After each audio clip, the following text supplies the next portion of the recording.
So, meron ako ditong pork chop. Magluluto ako ng pork steak. Gumawa ako ng marinade, guys. Ayan. Ibubuhos ko lang dun sa pork chop. Yes! Hahaluin ko lang yan hanggang sa sumiksik na yung marinade dun sa pork. Yes! Ima-marinate ko lang yan, guys, ng 30 to 45 minutes. Yes! Mas maganda sana kung magdamag siyang nakamarinate para mas malasa. Para nuot na nuot yung marinate dun sa pork. Ay, yum, yum, yum. Solid nun. So, after 30 minutes, ayan, ipiprito ko muna siya, guys. Oh. Ipiprito ko lang siya hanggang sa mag-brown na yung pork. Yung medyo golden brown lang. Yes, as you can see, guys.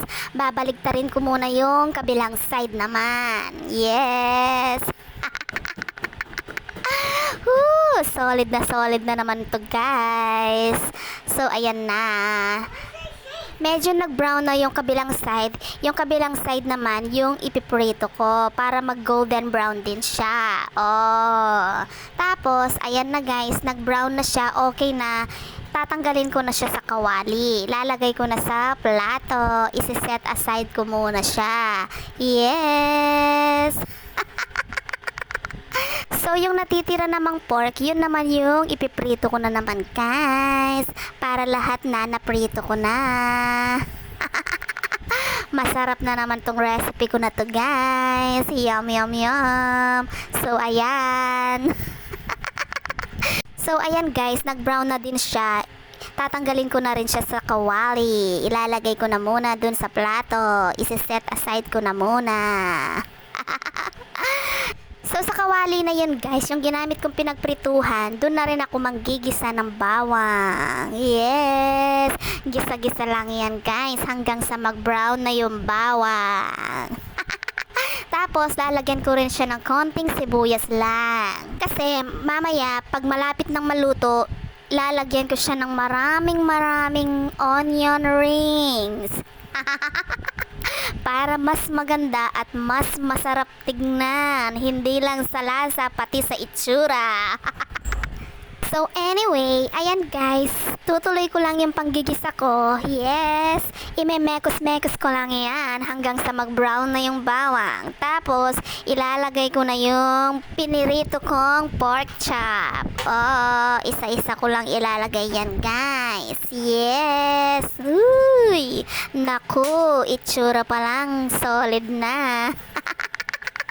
So, tapos, imemekos ko lang din yan. Oh. Hahaluin ko lang yan, guys, hanggang sa magmekos-mekos na yung bawang sibuyas at yung pork chop. Oh. So, tapos, guys, yung pinagmarinate ko ng pork chop, ibubuhos ko lang dyan. Yun yung magiging sauce ng aking pork steak. Tapos, lalagyan ko lang din siya ng konting tubig.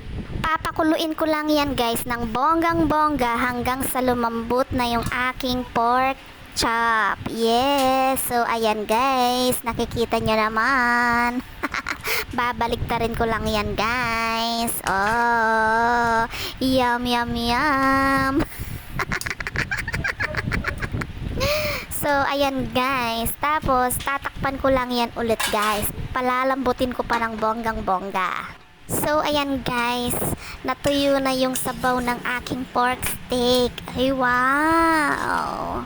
Itsura pa lang. Solid na. Nagmamantikang pork steak. Tapos, lalagyan ko na siya ng sibuyas. Yes, maraming sibuyas. Mas masarap. Naku! Solid na naman to, guys. Sarap na sarap yan. Mapapasabak na naman sa kainan. Woo! Yeah!